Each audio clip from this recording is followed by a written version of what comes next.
Welcome in and welcome back to Small Ball with Kenny Beecham. Today we are talking about all things NBA Cup because we had Orlando versus Milwaukee, banger. OKC versus Dallas, banger. New York versus Atlanta, banger. And last but definitely not least, Houston versus the Golden State Warriors threw it all the way back to 2001 with a grinded out game, defensive oriented game, absolute banger. Now, Adam Silver, I don't know what his legacy is going to be like when he decides to retire and all, but he got a lot of mix. A lot of the cool things that we see in today's basketball is Adam Silver, and this NBA Cup is one. Even though I absolutely hate. One thing that I will remember forever, Adam, is the damn second apron. The second apron might be one of the three worst decisions of your tenure, but regardless, the NBA Cup is absolutely like that. And I think one of the reasons it is because we've seen buy-in from pretty much everybody, from the coaching to the players to the fans. I'm seeing people say that they love the way the courts look. And luckily, throughout our quarterfinals, we didn't have any of the ugly piss yellow courts. We actually had some pretty decent courts. The NBA Cup has been electric, and now we're down to our final four teams, and that's going to be going to Vegas. I mentioned it before. If the Bulls ever get to the point where they're going to the final four for the NBA Cup, I will fly my ass to Vegas to support my team. You know, it seems like through the first couple of years, we do get this Cinderella run from a specific team. Last year, I would count the Indiana Pacers. This year, it looks like it's the Atlanta Hawks, who was in the toughest of the divisions when it comes to the Eastern Conference, having the Bulls in there, of course, having the Cavs, having the Boston Celtics, and for them to be in the Final Four after that, come on, man, it's a lot to talk about. So I wanna break down all four games that we've seen through the quarterfinals, then later talk about predictions for the semis and the actual final, the team that will be taking on the $500,000 for every single player. Still don't know what the coaches get other than the pat on the back, but we'll talk about it all, okay? And this is no particular order, but one thing I did recognize, I go on this retrospective thing towards the end of every single year. We're closing out 2024 really, really soon. And I kind of like to go through my content from that year and say, okay, this is what I did. This is what I liked. This is what I didn't like. And one thing, I wouldn't say I didn't like, but one thing I noticed a lot, specifically on this show, is I really, really struggle with almost exclusively talking about the bigger picture.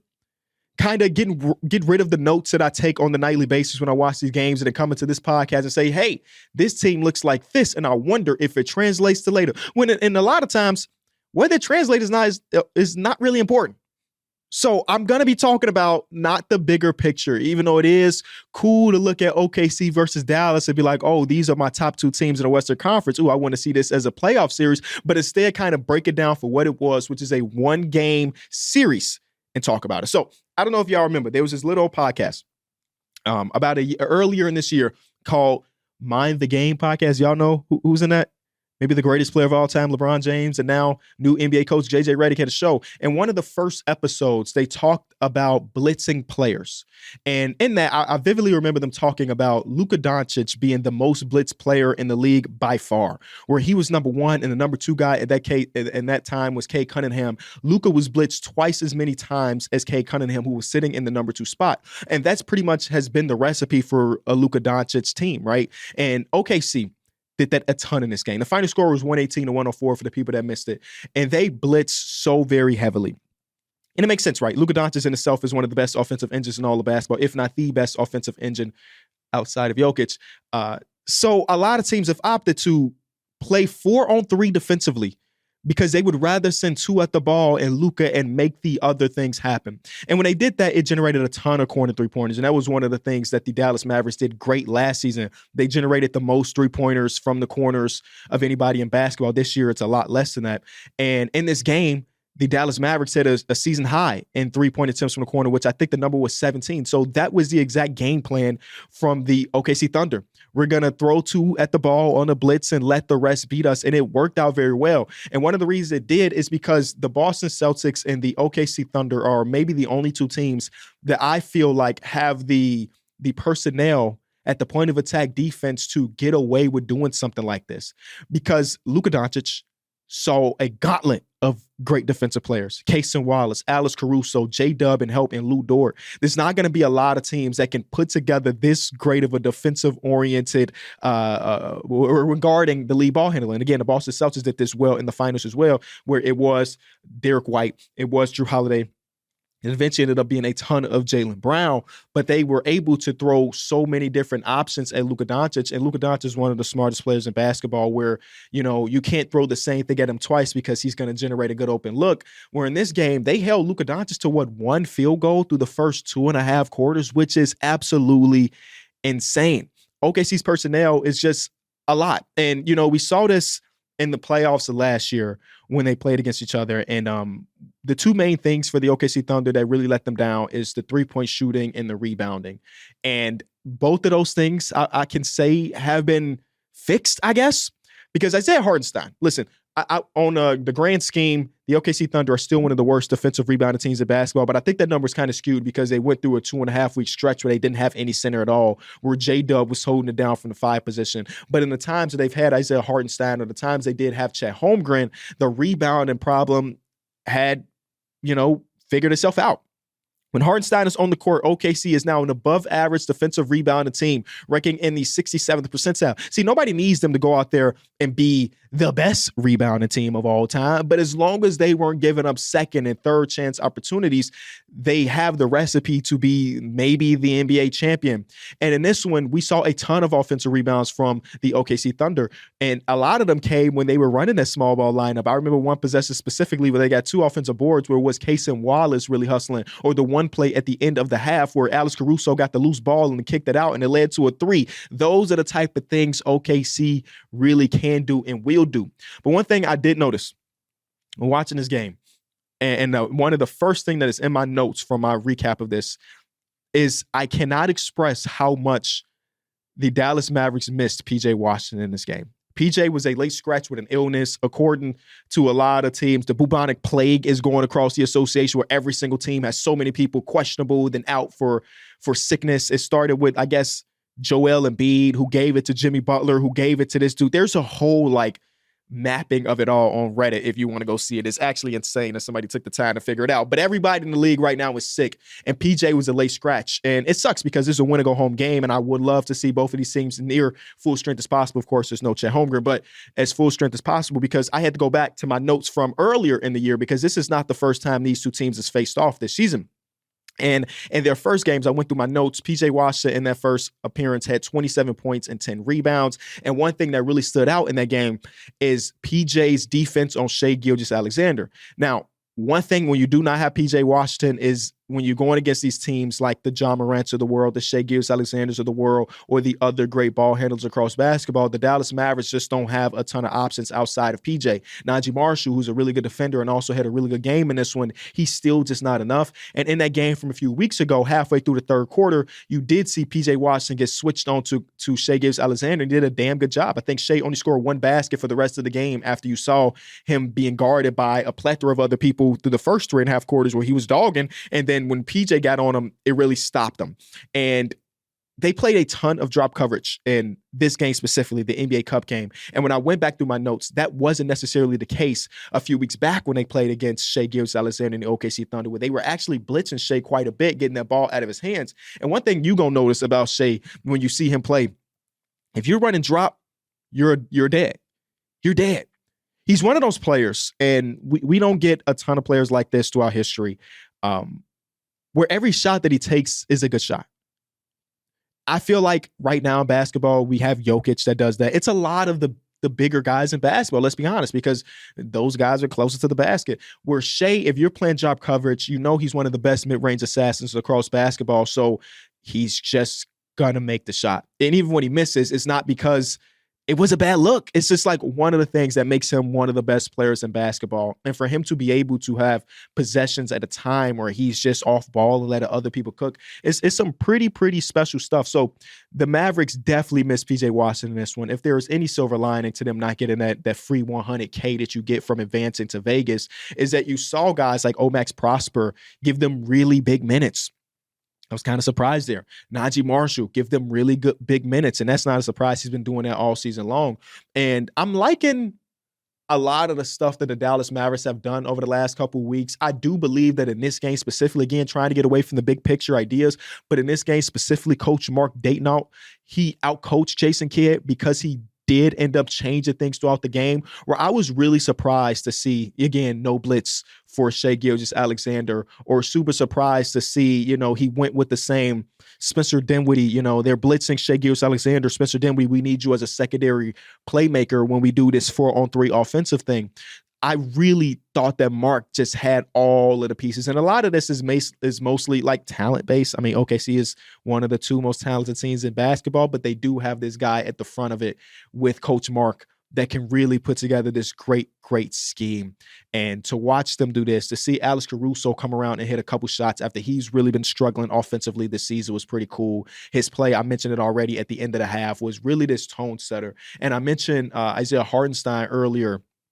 I mean, he's been as perfect as you could have imagined. You gave him that big old contract. There were question marks of whether or not he's even worth all of that. Remember, this guy was a second-round pick that went on to like 4 different teams before he found his home in New York. And his home in New York only lasted for a little bit. And there were some questions on whether or not what we saw in the playoffs is something that he can translate. And he has been able to do that completely. When he is on the court, the team is just a great defensive team. Now, granted, that's kind of the case for Chet.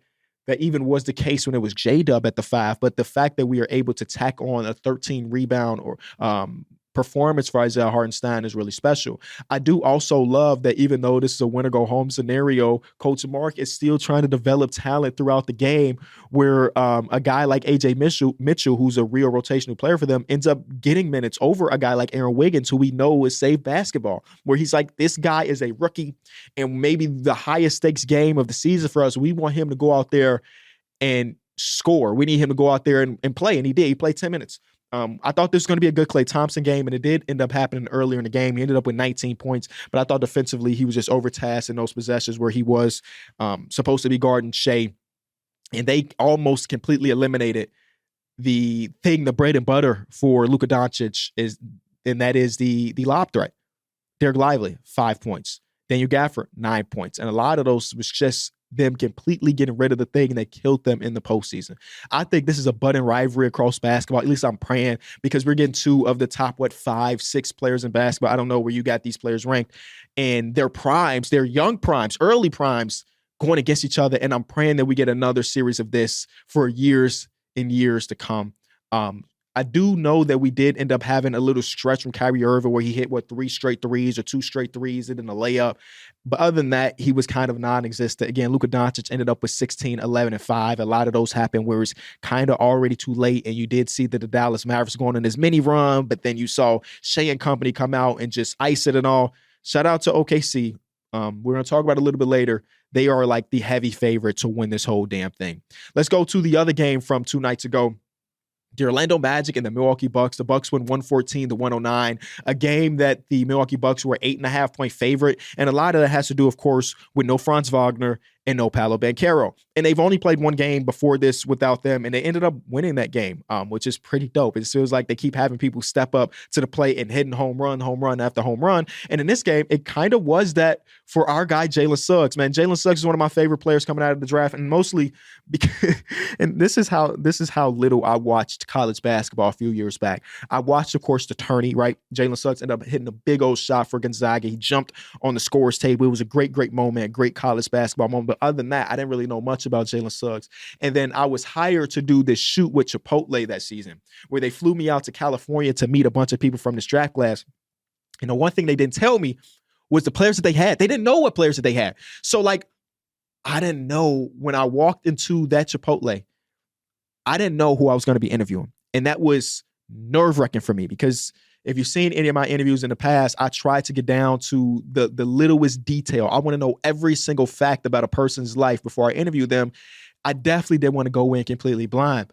And then the first player that walked in was Jalen Suggs. And I was like, okay, I at least watched him play at least a little bit in this little run. I can reference that a little bit, but I don't know much about Jalen. I don't know anything. I don't know where he's from. I don't know his background. I don't know nothing. And Jalen Suggs, I told him that because I was trying to be as open as possible. I told him, listen, bro, I don't really know much about you. And he was like, oh, man, that's cool. And it made me feel so great. And it made the interview fly through. And I felt like he was damn near interviewing me, asking me what video games I play. Oh, you play MLB The Show? Yeah, I do too. All right, let's link up. Let's play some squads. it was pretty dope. And that was when I became a Jalen Suggs fan. And then eventually I learned who he was as a player. And obviously his rookie season, let me go get the stats. His rookie season was dreadful. And by a lot of advanced metrics, he was the worst player in the league his rookie season, where the counter stats ended up being 11.8 points per game. Cool. But 36% from the field, 21% from three. It was pretty awful. And then his sophomore year was a little bit better, but not a ton better, where he dropped down to 10 points per game. His efficiency goes up just a little bit. But over these last two seasons, he has a breakout year, 2023, 2024, where he finishes 10th in DPOY, which I guess is a thing that's on Basketball Reference, but he jumps his points per game to 13. He shoots nearly 40% from three, 47% from the field, and he becomes one of the staples on the team. And that was good enough to get him a big ass bag. And now they've played 2 games without Shea. Oh my God. They played 2 games without Franz and 2 games without Paolo. And in those games, we have 26 in that first game against the Phoenix Suns, who look absolutely awful without Kevin Durant. And then last night, when they played against Milwaukee, 32 points. The man is an absolute gamer. Where even in this one, he left the game with a thumb injury, and then he sprinted back out like he was damn Willis Reed and came out and gave a ridiculously great third quarter. We're in that third. Let me get them stats, bro, because in that third quarter, he scored the second half in general, he had 23 points. That was the fourth quarter, 18 points in the fourth, 6 for 10 from the field, 6 free throw attempts. He was doing everything. And not to mention, he was one of the primary ball handlers or defenders on a Damian Lillard and so on and so forth. I thought they had a really good game from Goga Bitadze, who's at the rim contesting a ton. There was this good clip about the chess match between him and Bobby Portis when Bobby was on the court. And you saw it kind of break apart late in this game when you saw Dame go on this individual run where Goga was playing so heavily off Bobby Portis when he was sitting in the corner. Bobby Portis, a 37% corner three-point shooter, which is very respectable. But at the end of the day, this is Giannis and Dame on the other side. We'd rather give up a Bobby Portis three than let Giannis get downhill. And Goga was there a lot of the times when Giannis tried to get downhill. But in that last possession, where it was Damian Lillard getting to the basket quite easily, I might add, that one mental error where Goga went out to the corner led to an open layup for Dame and yada, yada, yada. But back to Jalen Suggs, who was absolutely phenomenal in this game. I mean, one of my favorite things about it was the way the broadcast kind of handled it, where they did have both coaches mic'd up. I thought that was great to hear Jamal Mosley, more than Doc Rivers, let's be real. Jamal Mosley go out there and just tell his team what they needed to run. He was telling people where to be. It was amazing. I would love a broadcast we almost exclusively hear what the coaches got to say. You got great minutes from Anthony Black. You got great minutes from Mo Wagner. Whereas Mo Wagner versus Bobby Portis, the dudes off the bench, the bigs off the bench is going to go out there and get you a bunch of buckets. He ended up the game 6 for 6 from the field. Bobby Portis opened up this game 7 for 7. So I just wanted to get my flowers for the Orlando Magic because this could have been a blowout, but they went down to the last second. And then one of the things we complained about on the last episode, the fouling while up 3, again, I understand it. I understand why you do it. It is most likely the best thing you can do in that scenario. But it also ended up being great for Milwaukee because the Orlando Magic knew that they were going to try to foul up 3, and that led to a turnaround 3-point attempt from Jalen Suggs, which is not the cleanest look, but his options were get fouled, stop the clock, go to the free throw line, hit a couple, then play this free throw game, or get a blind 3-point shot up and pray that they go in. And they went for the blind 3-point shot, and that was probably exactly what the Milwaukee Bucks wanted, and they go out there and win this game. All right, let's talk about the winning team, the Bucks, because in this game, I've been very open about Giannis's defense on the season, where early on, and it has got a lot better throughout the course of the season, but early on, I don't think his defensive impact was as large as I normally see it, right? In this game, he was everywhere. And that's exactly what we're used to. He ended up with 4 blocks, 2 steals. He was flying all over the court defensively. And a guy like Giannis is the guy I would want to have on my team when I'm going through an NBA Cup run. And so far, they were completely I guess they're nearly perfect in the Cup. They ended up in Vegas last season and ended up losing that game, of course. But Giannis has taken this thing as serious as possible defensively, and that was cool to see. Seeing Chris Middleton on the court was phenomenal. Him and Damian Lillard's playmaking in a few games they've played together has been great. And look at these advanced stats. 35 minutes played between Chris Middleton, Damian, and Giannis on the same court. Only 35-minute sample size. They have a net rating of plus 12.6, which is slightly lower than what it was last season. And they're doing this without Chris Middleton being able to shoot right now. Where Chris Middleton to give them anything when it comes to the scoring the ball, but his playmaking was so incredible where he went on his own individual 4 straight assists streak which was pretty cool. One of them was a fast break where it felt like he died at the needle to a stricken player, ended up with a layup or a dunk. It was great. But it really boiled down to this. One of the main reasons you trade for a guy like Damian Lillard is because of his watch and what he can do in the clutch time scenario. Now, this season as a whole has not been the greatest clutch season for Damian Lillard. But in this game for him to finish this off with a 7-0 run was incredible. It's a big three. It's the layup that we referred to earlier where Goga Bitadze went out to go guard Bobby Portis, and then some free throws down the stretch. That is why you trade for Damian Lillard, right? These are not things that, no disrespect to Drew Holiday was doing on a regular basis. So to see Dame to be able to do that and see him and Giannis's connection be pretty damn good over the last, let's say, month or so, is very encouraging for the future of this team. Bobby Portis. I've been candid about my lack of love for Bobby Portis post touch, but as of recently, he's been incredible. Three-pointer, post touch, this. And one of the things you did hear a ton on the broadcast when we talk about the coaches being mic'd up is Doc Rivers in his raspy-ass voice said, Bobby, post, Bobby, post. I'm like, God damn, how many times could Bobby Portis get a post touch? But when a player is 7 for 7 to start a game, give him the ball time and time again. So I also love to see that down the stretch. I always am curious with a team like the Milwaukee Bucks who, not the greatest defensive team. How do they close out games defensively? And in this one ended up being AJ Green closing this one out, which I thought was pretty important because we mentioned on the last episode how good of a defensive player he really is. Surface level, you might be able to tell that. But when you're really watching, he's really locked in defensively. Shout out to Bobby. Shout out to AJ. And so on and so forth. Big win. And now they got to go against the Atlanta Hawks.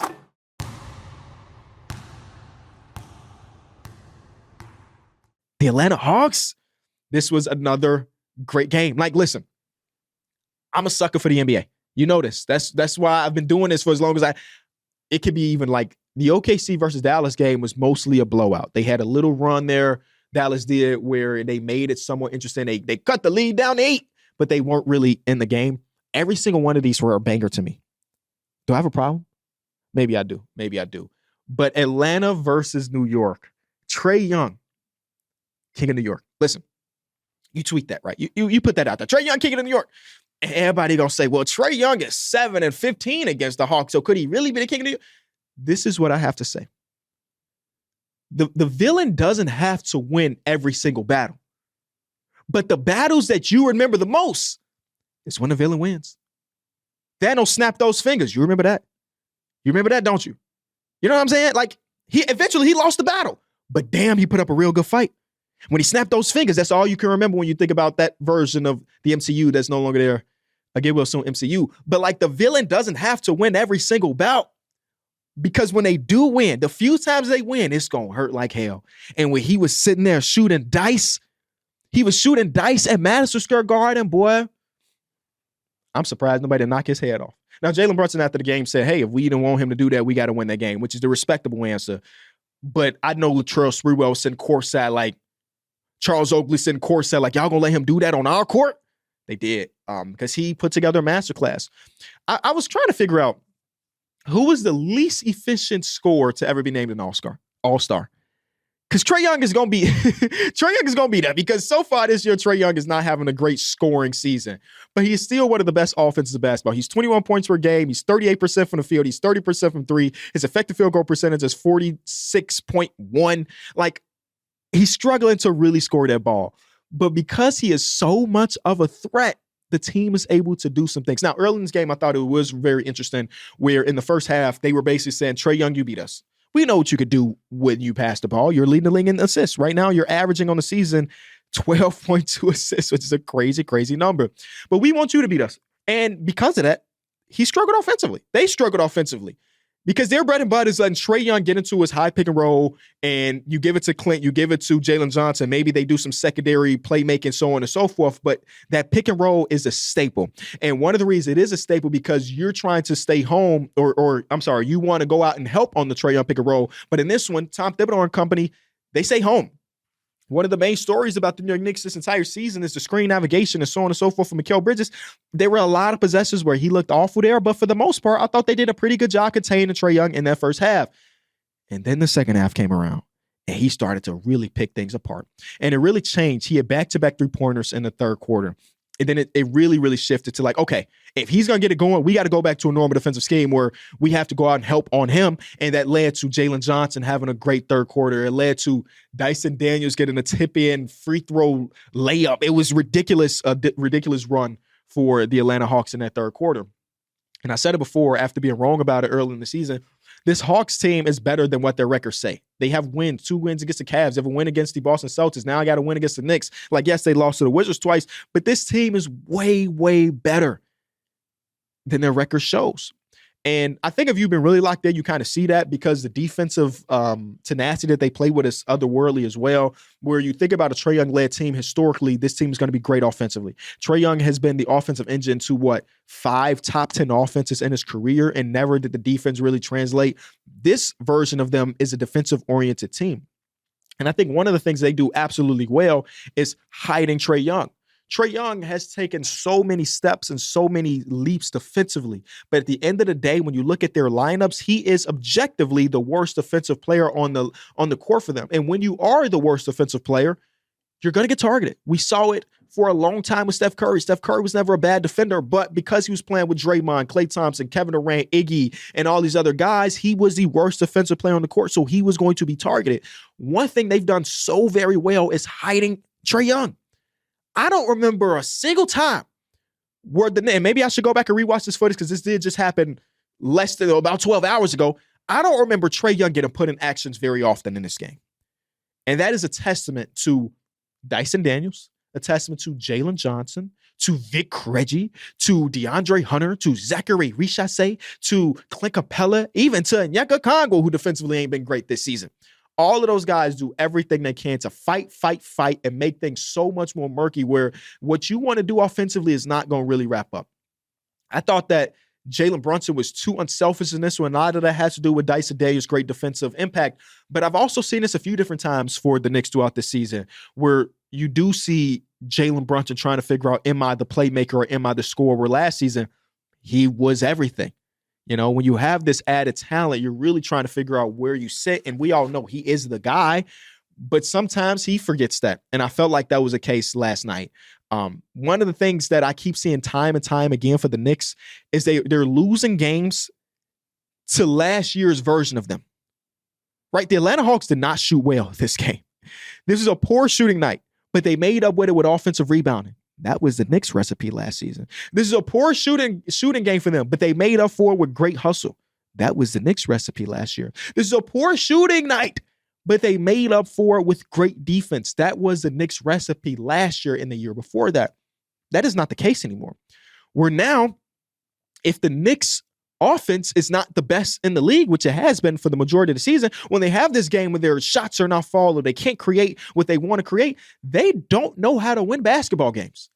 That is a problem. Like, look at Atlanta. Again, poor shooting night. But they made it work by winning the other things, the possession battle, playing great defense, preventing the opposing stars from taking off. Those are the games that the Knicks historically have won over the last couple of years, and it's not necessarily the case anymore. And you know, the Tom Thibodeau era has been a great rebounding team. This is not that. When you see a team rebound 40% of their own misses, 40% of their own misses is an insane number. But the Atlanta Hawks did just do that to the Knicks. And it led to Trae Young saying it's quiet as hell here again and shooting dice at center court. What a moment. Now, the Atlanta Hawks will probably have the lowest, they will have the lowest odds in this one. We're going to talk about it a little bit later, but I'm not crossing them out just yet, man. This team gets up for these games, and that's them having great leadership in Trae Young, having a great coach in Quinn Snyder, and having a bunch of people who are completely bought in, where this might be the recipe for a great Trae Young team. Now, again, we're watching the talent develop, right? The best version of Jalen Johnson is better than the Jalen Johnson we have now. The best version of Dyson Daniels is probably better than what we have now. But the archetype of the players that we have around Trae Young right now is probably the recipe for a really good Trae Young team, and that's pretty cool. The last game we're going to bring in producer Greg to talk about his team, the Golden State Warriors, losing an absolute dogfight to the Houston Rockets. Greg, talk to me, man. This was a game. How you feeling about it? I'm concerned for sure. I think the Warriors are feeling like the last two seasons at this point, where in the last 4 or 5 minutes of the game, they're really struggling to score if Steph isn't on a heater. Mhm. Um, Really unfortunate ending. I do think it was a terrible call by the ref. You kind of can't make that call there. That being said, the Warriors should not have been in that position to begin with. But yeah, ask me whatever you want. I'm here to answer. I think that this, again, other than the one foul that if you're not a Houston Rockets fan, you agree that that was a that was a bad call.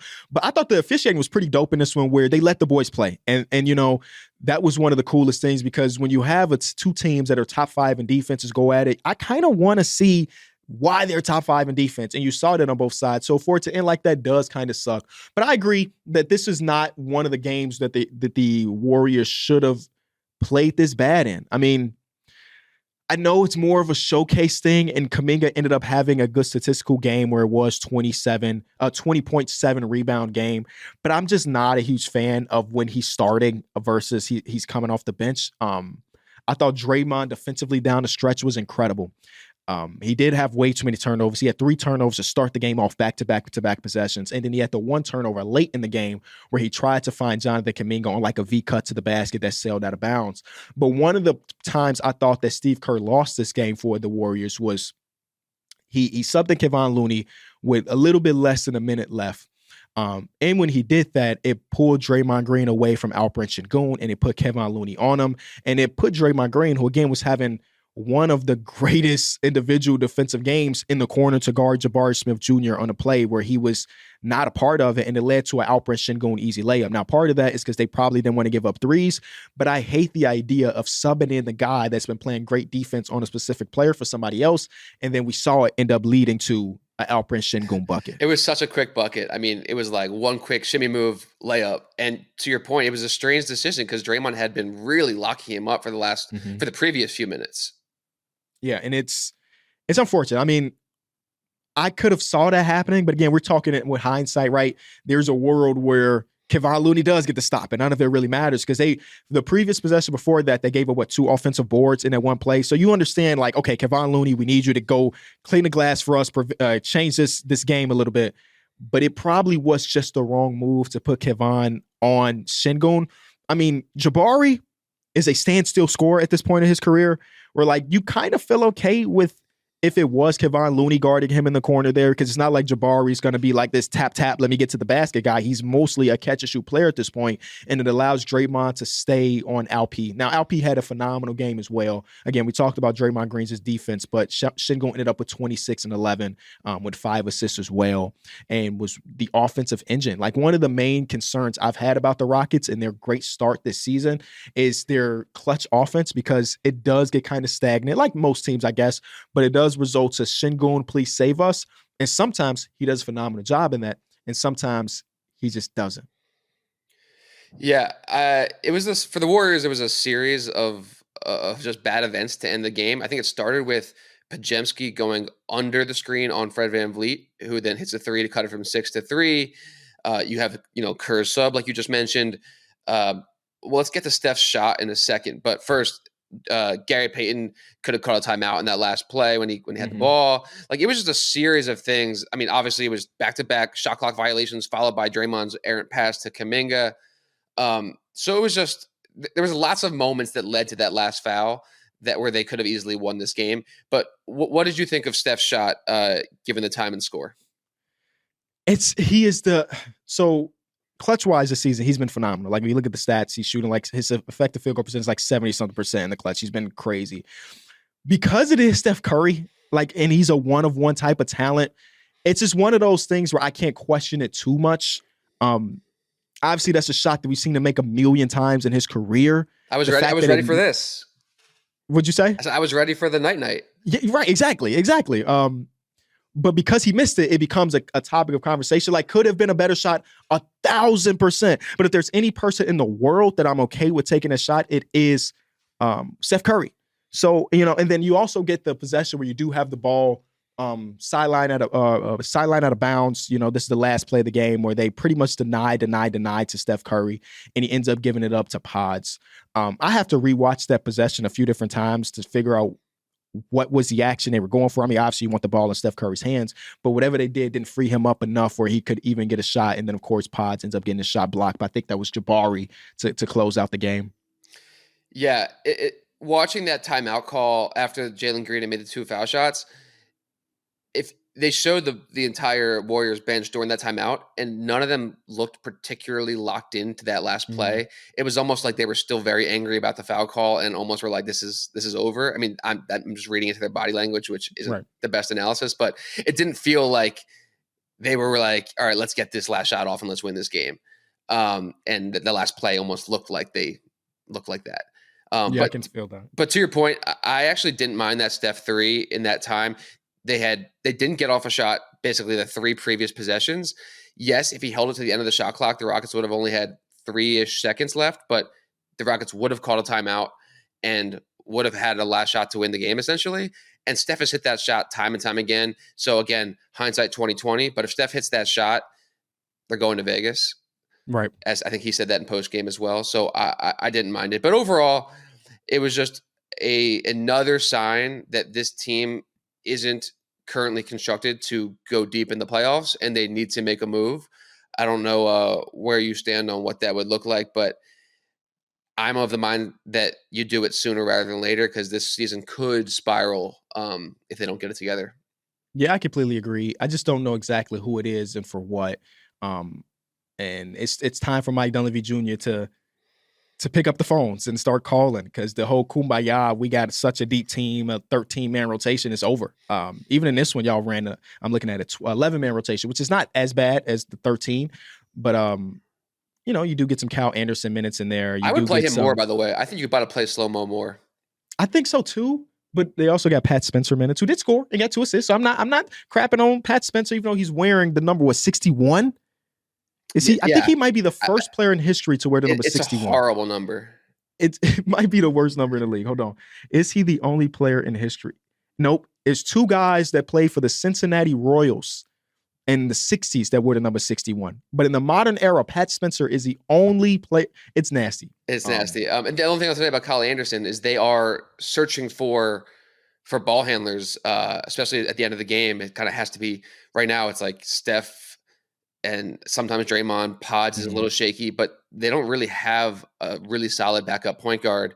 And I know Kyle Anderson isn't the typical point guard, but I do trust him with the ball. Maybe not to go get a bucket, but to at least like organize the offense, as Steve Kerr would say. I probably would have had Kyle Anderson inbounding the ball in that last play last night and not Pods. Yeah, I think that what makes it difficult is because you also run a few other non-shooters, whether it be Kuminga, who's so streaky, or Draymond, who again can hit a shot, but he's not respected as that. It's kind of hard to find a world where you can play 2 or 3 of those guys all at the same time. And I think that's part of the reason why you don't see a ton of slow-mo this season. Because last year and the year before that, his last couple seasons in Minnesota were phenomenal. Like he was a really good piece for them. And then now he's coming here. He's at a career low or near a career low in minutes per game. Only thing lower is his rookie season in San Antonio. Like other than that, it's well, I gotta tell you, not looking great. Pods isn't shooting the crap out of the ball either. Yeah. He had 1 shot last night, and I was like, okay, there you go. And then other than that, it's been tough. All right, so we're gonna take a quick break, and when we come back, we're gonna do your favorite segment, 5 Out. All right, Greg, it's time for a 5 Out. What we got today? So the Rockets are currently they're 3rd in the West, correct? They're number 2 now. Number 2. They have a West. tiebreaker over the Grizzlies, I guess. To me, they cannot win a playoff series without an all-star player, and I don't believe currently they have one. Okay, so the conversation would be about Alperen Sengun, right? If they were going to have a representative, it would be Alperen. And I'm looking at it, so like I'm thinking about forwards across basketball that's going to, like Jaren Jackson Jr., in my opinion, is a lock as long as he's healthy. This is all as long as these people stay healthy. You're going to have Anthony Davis. You're going to have Jokic. You're going to have Wemby. Those are our complete locks for the front court. I think there is a world where he is in there. This is a conversation we had a little while ago. Like, so hypothetically, if everything were to stop right now, we were into the playoffs right now, the Houston Rockets would go against the Denver Nuggets in the 7-game series. I think that a lot of people would pick the Denver Nuggets in that series, considering they have Nikola Jokic, even though the rest of the roster has not nearly been as good as they notoriously are. A lot of people, the Nuggets might walk into that series as the Vegas favorite, honestly. And I think a lot of that has to do with just the lack of experience that we have for the Rockets. And again, bring it back to it, the clutch time offense is just a dog. And I don't like it. I think they could win a series. I think that might be their ceiling, though. Their absolute ceiling is winning a playoff series. And then next season is the one where you could see them take that jump depending on what they could do. But I'm also team don't trade for that all-star. Jimmy Butler's name is in the rumor mills and all of that. I would be completely okay if this season wrapped up and I'm a Rockets fan and we did end up losing the first round even as a higher seed, or if we got out of the first round and lost in the second. Yeah, I think a competitive first round series for them would be a success for this season, and then building towards next season with the goals of going much deeper. Mm-hmm.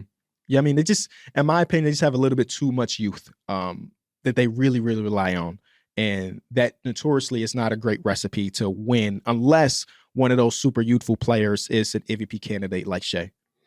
All right, next one. So for the average NBA fan that really doesn't start paying attention to the season until after football ends, when they do tune in, let's say in February sometime, what's a team you think the casual fan would be surprised to learn is doing really, really well, and which is a team they would be surprised to learn is really struggling?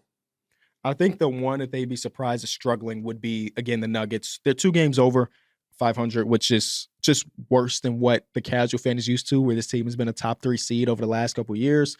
And when we get to February, I mean, I guess anything can happen, but I don't expect that to be much better.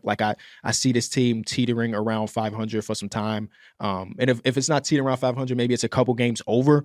So I think they'd be surprised there.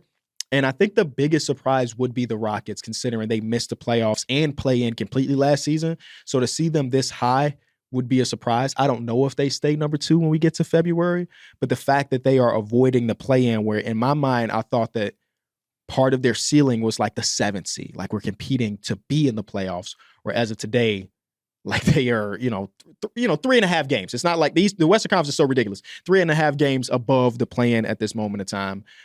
But they might also be surprised to see, I was going to say Grizzlies, but the Grizzlies have been a 2 seed 2 times in the last 4 years. So maybe that's not that big of a surprise. Maybe how bad the Sixers are. Yeah. But hey, they're starting to turn it around. 4-1 in their last 5. Joel Embiid played against the Bulls and had 30 points, and he missed his first 8 shots and then was on fire after that. So, by February, they might be 500. Yeah, I feel that. Yeah, they might be 500. That's kind of crazy to say, huh? With that talent. They got the best offseason on paper, Paul George, yada, yada, yada. And they have the potential rookie of the year. And we're talking about them maybe ended up being 500 by February. That's kind of crazy when you think about it. Philly sports, man. That's Philly sports.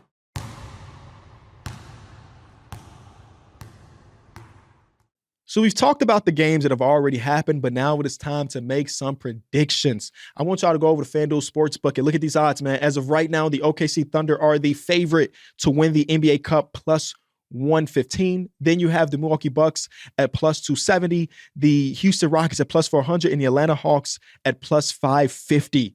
The Hawks are good team merchants, y'all. They got wins against really good teams, and they actually beat the Milwaukee Bucks like 2 weeks ago. So let's talk about these teams, because both of these matchups for the finals have gone against each other in the last couple weeks. So Atlanta beat them a few weeks back, and the recipe that they used to beat the Knicks was the exact same recipe that they used to beat the Milwaukee Bucks, where in that game, they also offensive rebound about 40% of their misses.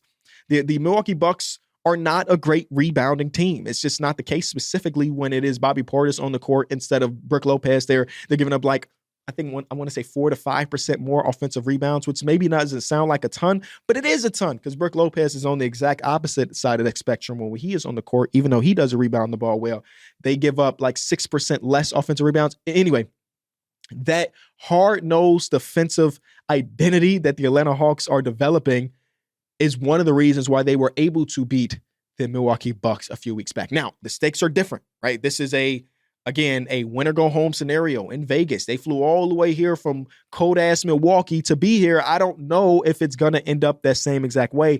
And if I was a bet man, which I am, I think I am taking the Milwaukee Bucks in this one. right? Where I trust that Doc Rivers is going to look at that game from a few weeks back and say, okay, this is what they did to us. And I want to go back really, really quick and look at my notes from this game that they played against each other. This was the 4th of December, and the final score was 119-104. You had Jalen Johnson having a normal Jalen Johnson game, which is 23, 13, and 5. And this when you saw Zachary Richase ended up with 12 points, but off the bench, DeAndre Hunter, who I feel like I failed to mention when we were talking about the recap of last night's games, where he was absolutely incredible, and he absolutely has been that the entire time. In this one, there's no answer for Giannis. Giannis shot 26 free throws. And I think that's got to be part of the recipe for the Milwaukee Bucks in this, where they have to get to the foul line, even if it is Giannis who shot in this one 57% there. But with that, you get a Dyson Daniels foul out. You get Clint Capella in foul trouble. You get Trae Young in foul trouble and Zachary Richase in foul trouble. I think that's got to be their recipe. In this one, you did see Damian Lillard end up with 25 points on 5 made threes, which is pretty good. But it didn't look like their dynamic duo didn't have much of help. I wouldn't be surprised if this is a okay offensive game for Chris Middleton as far as scoring, because as of right now, under his minutes restricted, he's averaging a smooth 7 points per game on 25% shooting. I would hope for their sake that we do get a 10-point game from Chris Middleton and so on and so forth. So I think that if the Atlanta Hawks go into this game with the exact same game plan that they had against the Knicks, they could come out victorious. Where you put Dyson Daniels as the ball handler, defender against Damian Lillard, and you let the bigger bodies of a Hunter, of a Jalen Johnson, of a Clint Capella be the wall for Giannis and say, hey, Taurean Prince ain't scored in 4 games. Go hit 50% threes like you have been doing in the regular season. Andre Jackson, who will play 8 minutes here or there, we want you to beat us and just build that wall. Now, it's easier said than done because Giannis is one of the 2 best players in the world, but I think that is a recipe that they need. And one thing we know about the Bucks is that they'll let you hang around. And that gives the Atlanta Hawks an opportunity to do some stuff where it is a Trae Young takeover late in the 4th quarter. They will let you hang around. So, but if I was a betting man, I would put my money on the Bucks coming out victorious in this one. And then let's hope a close dog fight, because I like those nasty, ugly games. And in the Western Conference, we got OKC versus the Houston Rockets. Again, these 2 teams played against each other. I think that was last week, and that was one of my favorite games of the seasons. And I actually made a video about it, so I don't want to go too crazy here, but it ended up being a game. Maybe you saw that where Fred VanVleet hit the 3 from the logo to pretty much ice the game and ended up being a 3-point win for the Houston Rockets. This was a defensive grinded game for the Rockets as well, where you did have a Fred VanVleet game where he put up 38, his season high. But for the most part, they grinded things out, specifically in that 3rd and 4th quarter. I don't know if there's really a recipe for Shea, who ended up with 32 on 56% shooting in this one. But one of the things is there was no Alex Caruso in this game. And Alex Caruso, as we saw in the previous game versus last night's game, he can really give you an impact. Even if he's not hitting the shots, his defensive impact is really big. I want this one. I kind of like the underdog Houston Rockets story, man. These are 2 of our youngest teams in basketball going head to head, by the way. I like the idea of the super young Houston Rockets who have no playoff experience going into this winner go home game and making their way to the finals. So even though it's maybe not the best bet, I'm going to pick the Houston Rockets in this one. That's a tough one because, that boy Shea is an absolute dog. J-Dub is a dog. A man be barking in his post-game interviews. He's an absolute dog. But I want to see the Houston Rockets go out there and say, hey, y'all may have thought it was a fluke because we got a bat or we got a foul call late in the game against the Golden State Warriors. But no, we're really like that. We can hang our hat against some of the best teams of basketball and win. And I think that might be the case. And then we get to the finals, and that will be Houston Rockets versus Milwaukee Bucks. Hell, Houston Rockets take it home. When we talked about it last week, I had 2 teams as the teams I would bet on. That was the Knicks. Yikes. And then that was the Houston Rockets. I like the idea of the super young team with a lot to prove to go out there and win. And I'm going to say that's what they end up doing. I don't know, man. The league is there's so much parity in a 1-game elimination that who knows exactly what's going to happen. That's why we love this game. All right, we're going to take one more break, and when we come back, we're going to do Ask KB, man.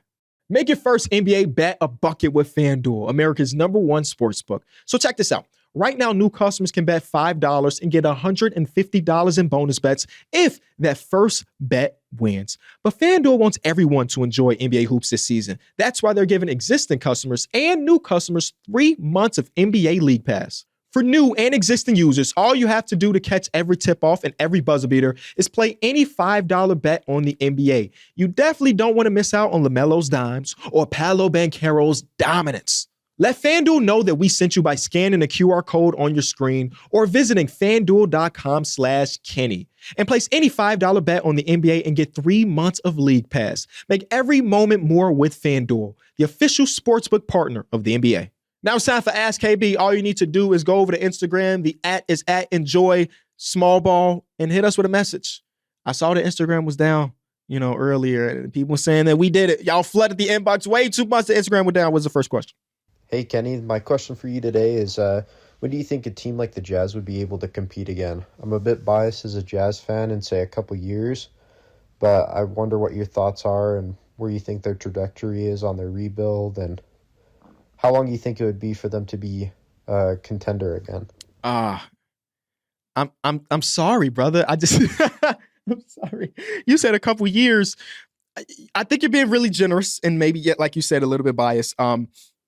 There is a lot to be done. Let's just say that there is a lot to be done with the Utah Jazz. And I think one of the reasons why they are such a confusing team is because we don't really know what the hell Danny Ainge is trying to do with this roster. We're like, oh, they were in on Brandon Ingram for a little bit. Oh, why were they in on Brandon Ingram? Oh, Larry Market, here's a almost $200 million contract. And he hasn't looked great this season as well.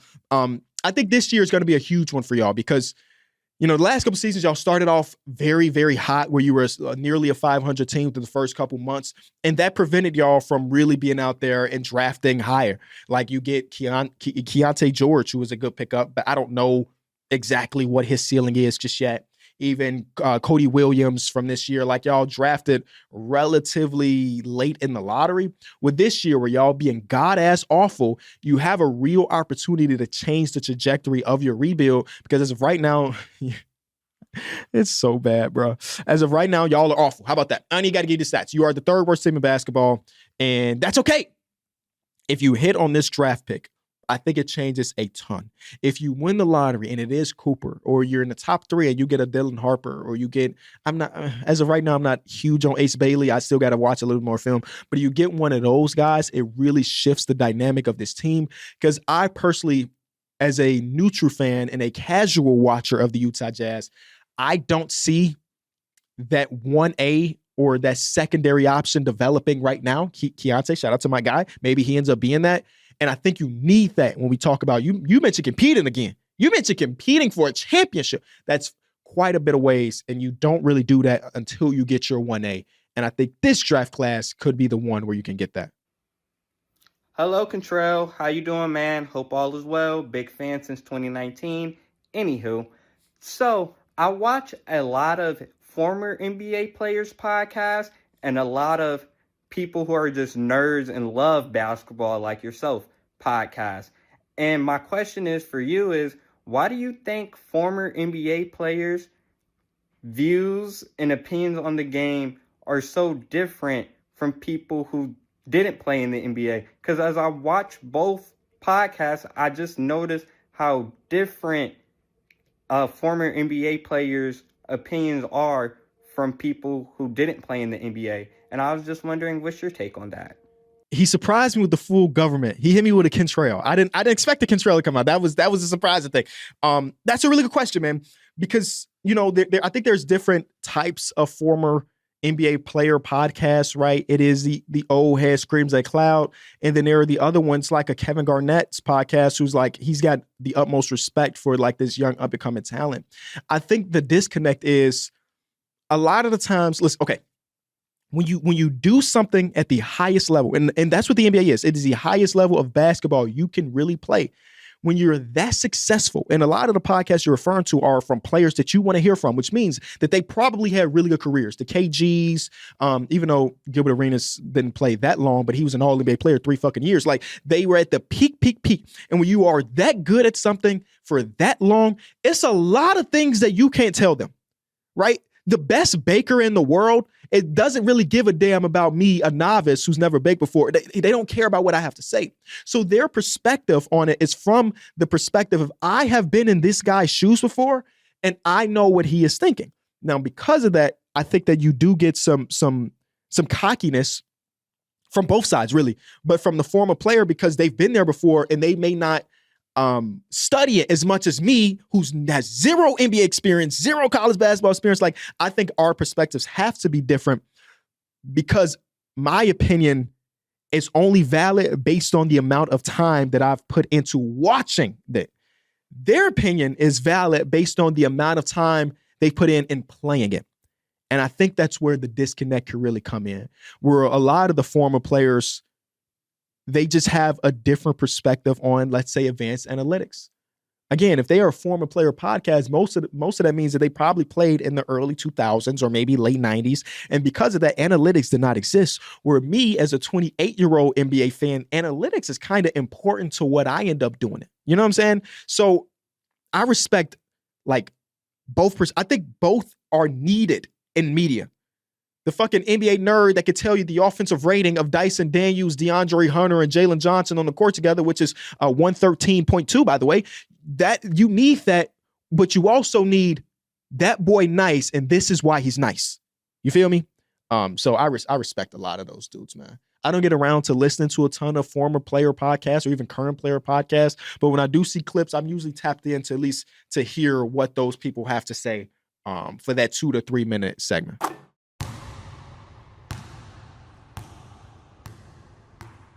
Shout out to everybody that sent in questions. Again, that is at Enjoy Small Ball. If you want to be featured in the next episode, shout out to the NBA Cup and Adam Silver, man. I cannot wait for these games. And next time we talk, maybe we'll have somebody along the ride with us, man. If you enjoyed the episode, be sure to leave a like, subscribe, and I'll see y'all next time.